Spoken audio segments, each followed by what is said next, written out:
Today I'm going to make chocolate check bread pudding. This recipe was developed a million years ago at Angelique Cafe by Sandy Soto Teish. We made it all the time, every day. It was one of the most requested of all our desserts. People would manage to eat a honking slice of it even after they'd eaten their weight in pizza or pasta. It's really delicious. To make it, it's really simple. You need some nice bread. This bread is brioche. I have more about bread in an extras section at the end of the video. You need half and half or milk or heavy cream, whatever you want, whatever combination. So right now you don't have to rush out to the store if you have combined a quart of some kind of dairy. Just don't go to skim milk. That would be kind of offensive to me for this. You need richness, luxuriousness. Then I have a cup and a half of sugar. I'm probably going to use less, but we have it here. I have 6 eggs. We're probably going to just use 4, but the way I cook, I can never make a decision in advance, so maybe I'll add a couple yolks. I happen to have a lot of eggs in the refrigerator right now, so I'm willing to do it, but you don't have to. I would say at a minimum, a quart of dairy and 4 eggs. Then I have approximately 12 ounces of bittersweet chocolate. There's a chocolate extra at the end, a little bit of salt, and some vanilla. This vanilla started out maybe almost 35 years ago. At the restaurant, we used to just take all of our spent vanilla pods after we scrape them, and we put them in a big jar with alcohol. I've been topping it up with rum lately. It's really good. So, what are we going to do? First, what we're going to do is we're going to melt the sugar into the milk. I'm incredibly lazy cook, so I am not going to cook it and let it cool. I can't cook like that. I don't think that far in advance when I'm doing stuff. So I'm going to put a cup of sugar, and if you do it this way, where you add the sugar and the milk together before you add the eggs, then you have an opportunity to taste the mixture for sweetness without worrying about whether or not the raw egg is going to make you sick. So let's just stir it up. I can feel the sugar at the bottom of the bowl.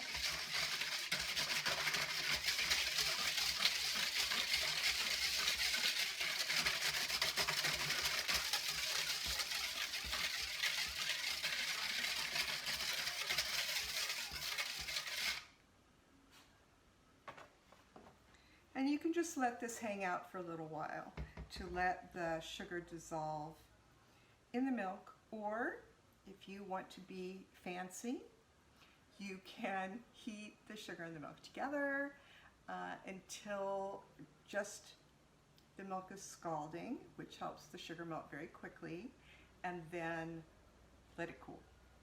I'm going to taste it. I can already feel that there's almost no crystals on the bottom already.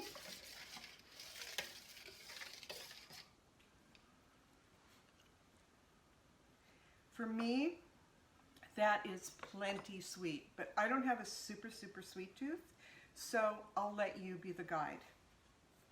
I'm going to add a little bit of vanilla.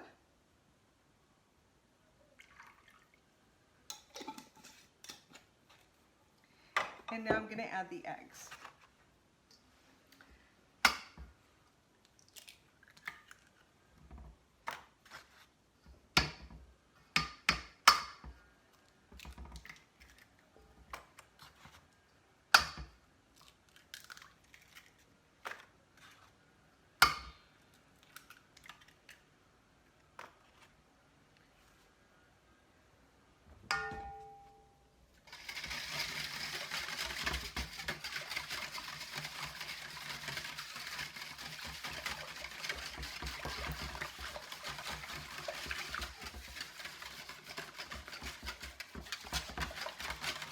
So you can tell by the change in color how rich your mixture is going to be. And I really think that the 4 eggs with a quart is fine for me. I don't want to use these 2 extra eggs. Maybe I'll need them for something. This is going to be fine, because also using the brioche, there is so much richness in that particular bread. So if I were, for example, making this with a white loaf, which is perfectly fine, I do it often with sandwich bread, perhaps I would add the 2 extra yolks. Okay, just want to smell it for the vanilla. Yeah, a little bit more. One of the things I love about this recipe is that you can change it up by making very small incremental changes, which is what I love about simple cooking. So my little mascot that you hear in the background whining, that's Paco. Perhaps I will introduce him later, but he will make his presence known throughout our time together. Won't you, Boo? So for example, if I had used brown sugar or raw sugar, it would give the finished dish a different character. One of my favorite things to do is to use brown sugar and a little bit of cinnamon, and that reads with the chocolate as a little bit of a Mexican palate, which I find very pleasing. I know, you want some of this, don't you? Let's see if we can make him happy. Paco? Paco, you want some bread? Look, come here, come. Oh, it's not bread. I might have to leave you for a bathroom break for our little friend. So now that I have the custard done, I just want to add the bread. And the reason I'm putting the bread into the custard and not pouring the custard over the bread is just in case I have too much bread for this amount of liquid, I can stop. Because you really want a lot of liquid. You want it to seem like too much liquid, because you're going to let this soak for quite a long time. It should be bobbing around in the mixture. The wetter it is at the beginning, the more luxurious and light the finished result will be. That doesn't mean that if you have less liquid, it will be not delicious. It will always be delicious. It'll just have a little bit of a tighter texture.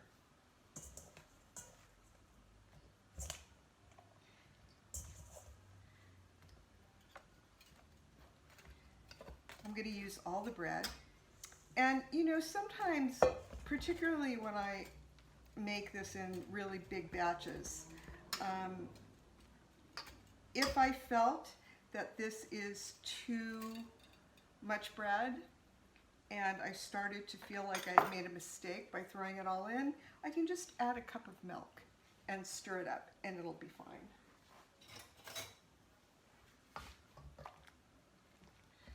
Just mix it up.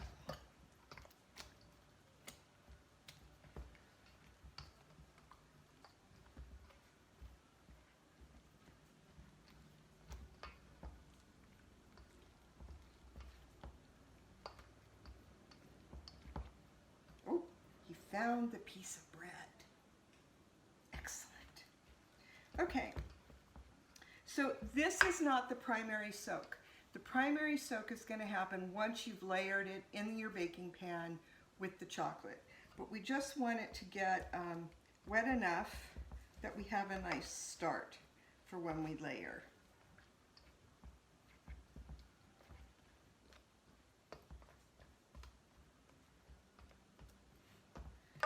Okay, we're going to let this soak for a little bit, and then I'll be back with my pan to bake it in.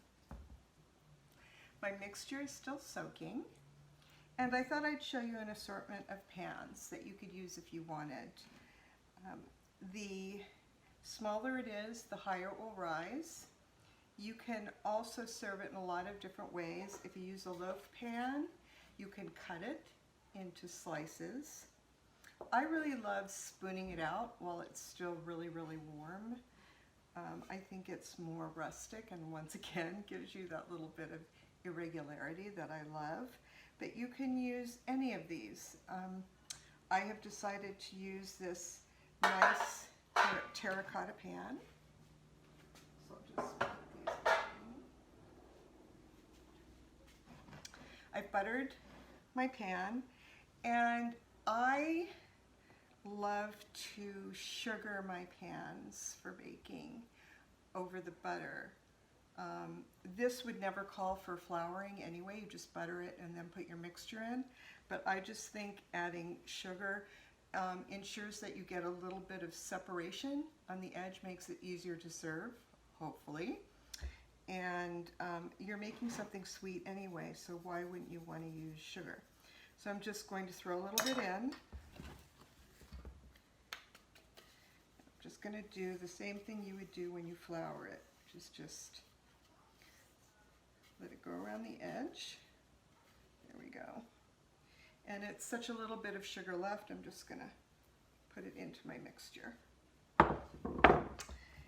I forgot to add the salt when I was doing the milk and the sugar, so I will add some now. I use Diamond Crystal Kosher salt, which has a very large crystal structure, so it always looks like I'm using a lot more salt than I am if you use sea salt, for example. So just a little pinch.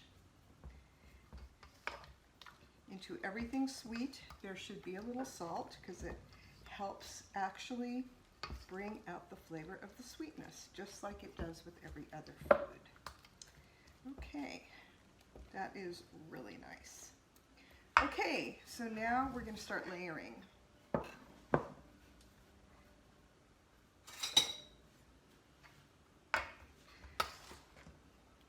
Let's just pile it in here.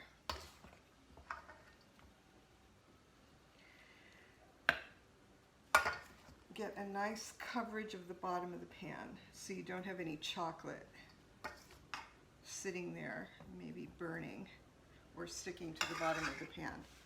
Now, the secret to the luxuriousness of this dish is that I don't just take the chocolate and put a thick layer across.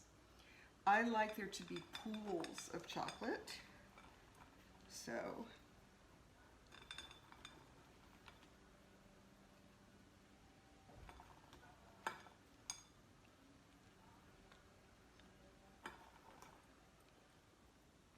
and this is so when you bite into it, you get this just rush, almost like a spurt of chocolate in your mouth. And you never really know as you're eating if you're going to get a little bit that's just pure vanilla custard pudding, or if you're going to get a super gush of chocolate. And that not knowing makes it a surprise and more pleasing. So here we go. I like to take some of the little bits and just sprinkle it like seasoning.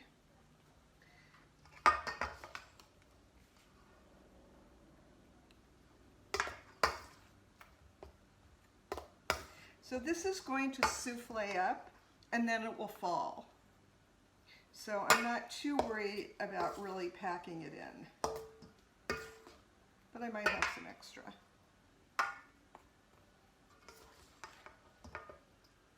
And you can see how much liquid there is.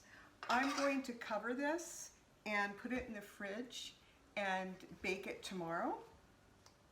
So by then it will have soaked in more.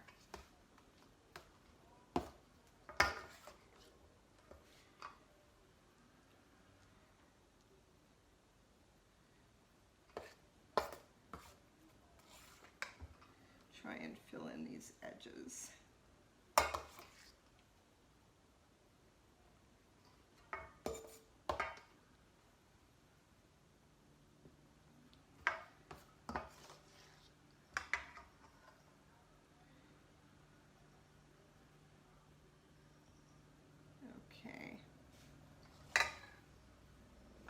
and then more. Of course more. With chocolate, always more. So try and remember where you put it. In a way, it's like how I make lasagna, how I dollop the bechamel. Every layer is different, but you want to kind of remember where you put it on the previous layer.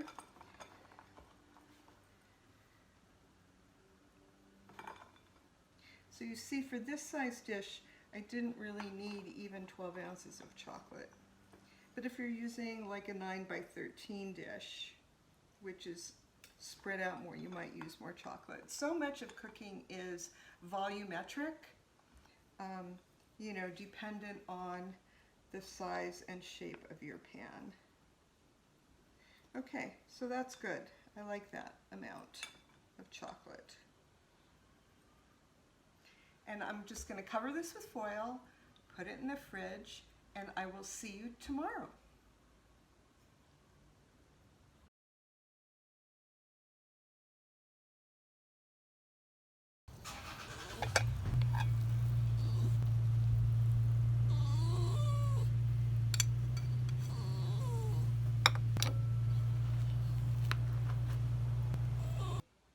I thought that I could give you a little bit of extra info that I didn't have in the initial part of the video, and that's about the bread. So I have two kinds of bread here that I think are really well suited to bread pudding, and that's because they have a really nice soft crumb. You can make it with anything. You can make it with sourdough bread as well. And that will take a little longer to soak. So definitely with a bread that has a more sturdy crumb, you might want to leave the bread to soak in the milk, egg mixture as much as overnight in the fridge. But I have two breads here. One, this is the King Arthur classic white sandwich loaf that I make quite frequently. And you can see the crumb is tender, very tender. This is a little stale, so this one I might want to cut with a knife.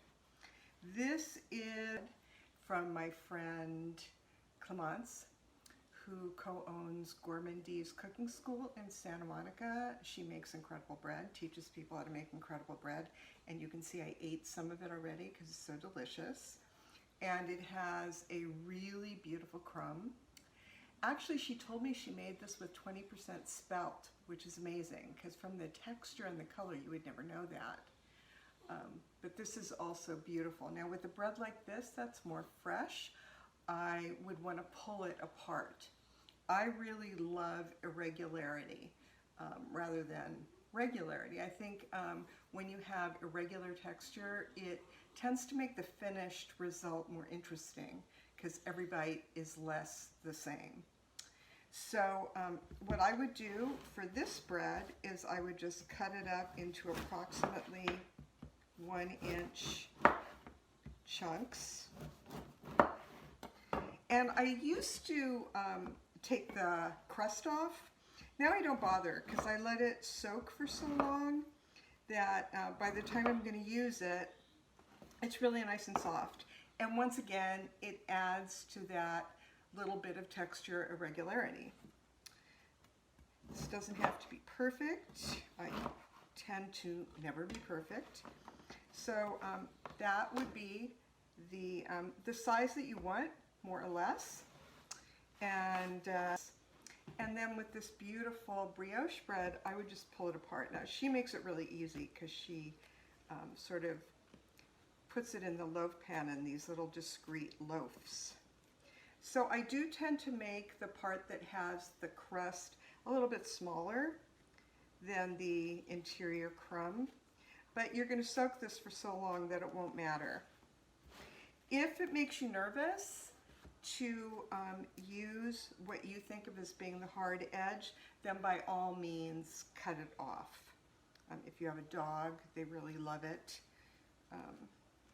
Or a friend that you're currently living with.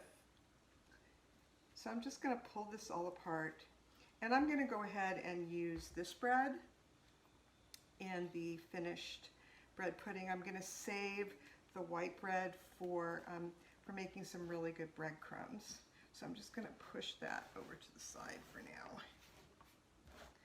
And I'm going to start piling up the bread in the bowl.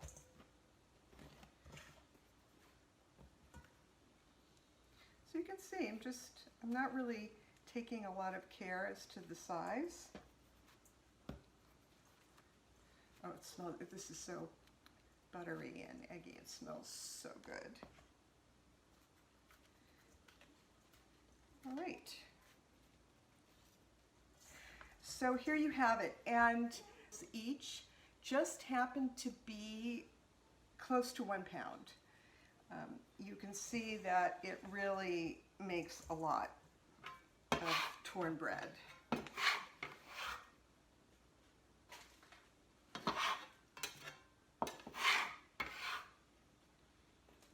All right, so there you have your little bread tearing extra, your chocolate extra. I would really recommend using a different kind of chocolate other than chocolate chips for this. Chocolate chips are manufactured to hold their shape a little bit, and you want a different kind of chocolate that melts more completely. For years at Angeli, we used the Trader Joe's Pound Plus chocolate. I always use the bittersweet. This is, I think, around 54%. I don't love the super extra dark, so kill me. And this was really just a good workman chocolate. I believe it's Valrhona. I'm sure everybody will write and tell me I've made a mistake, but it's a big reputable chocolate company that packages under the Trader Joe label.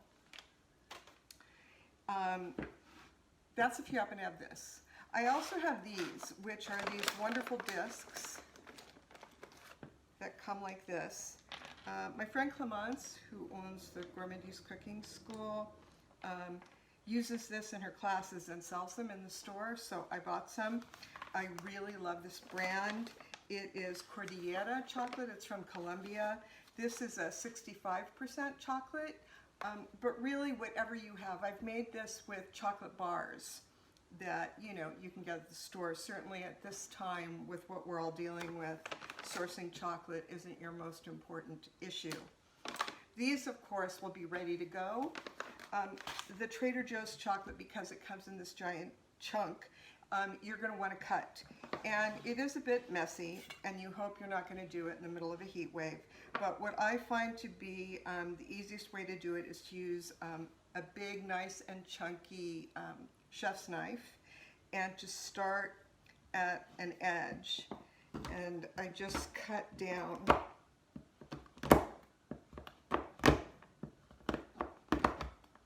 And you're going to use more or less a pound in bread pudding. This is what I had left from that big pound bar was 12 ounces. So we'll make it. If it looks like I need to use a little more, I'll use some of this. But really, my way of cooking is all about being flexible and making do with what you have. So I just think that, that this will be fine. Also,